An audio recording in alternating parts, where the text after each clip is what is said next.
வணக்கம். தமிழ்நாடு கோயம்புத்தூரிலிருந்து முனைவர் பாலகிருஷ்ணன், அவரது மனைவியாகிய நான் ஜெயந்தஸ்ரீ பாலகிருஷ்ணன். எங்கள் இருவருடைய வருத்தமும் ஆழ்ந்த இரங்கலும் இந்த நினைவேந்தல் நிகழ்ச்சியில் புதுமை தேனி அவர்களது திடீர் மறைவின் காரணமாக ஒரு புகழஞ்சலிக்காக நீங்கள் கூடியிருக்கக்கூடிய இந்த அமர்வில் எங்களுடைய பங்காக உங்களோடு வந்து சேர்ந்து கொள்கிறது. மிகவும் துக்கமான ஒரு செய்தி தான்.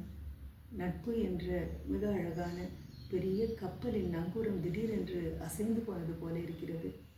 நண்பரை இழப்பது என்பது அவ்வளவு சுலபமான செயல் அல்ல. அதை ஏற்றுக்கொள்வது என்பதும் அவ்வளவு சாதாரணமான ஒன்று அல்ல.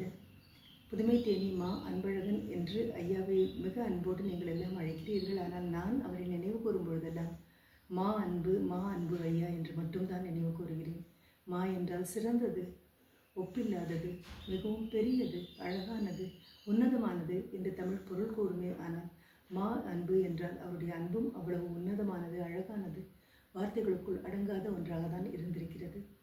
2016 200வது மாத நிகழ்வு கவிமாலை நிகழ்வுக்காக நாங்கள் அங்கே வந்திருந்த பொழுது ஐயாவினுடைய மிக அழகான புதினத்தை அறிமுகப்படுத்தக்கூடிய அற்புதமான ஒரு வாய்ப்பு எனக்கு கிடைத்தது.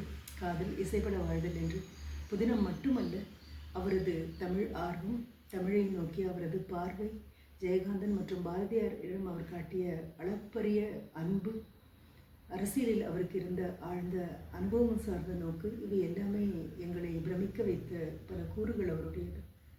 அங்கு நாங்கள் தங்கியிருந்த ஓரிரு நாட்கள் அவரும் அவருடைய துணைவியாருடன் சேர்ந்து பல இடங்களுக்கு செல்லக்கூடிய வாய்ப்பு கிடைத்தது. இடங்களுக்கு செல்வதோ காட்சிகளை பார்ப்பதோ அல்ல பெரியது, யாரோடு போகிறோம், என்ன பேசிக்கொண்டு செல்கிறோம் என்பதுதான் அந்த நிமிடங்களுக்கு கனமும் அழகும் ஆழமும் சேர்க்கக்கூடியவை.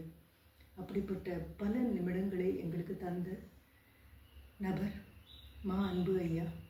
அவருடைய மறைவு அதிர்ச்சி தரக்கூடிய ஒன்றுதான். நிரந்தரம் எதுவும் இல்லை என்ற இந்த காலத்தில் ஒன்று மட்டும் நிரந்தரம் என்பதில் நான் நம்பிக்கை கொண்டவளாக இருக்கிறேன். நெஞ்சிலும் நினைவிலும் நிறைந்திருக்கக்கூடிய ஒரு நபருக்கு மரணம் என்பது என்றும் இல்லை. அவர் நம்முள் நிரந்தரம் என்று நினைக்கிறேன். நன்றி, வணக்கம்.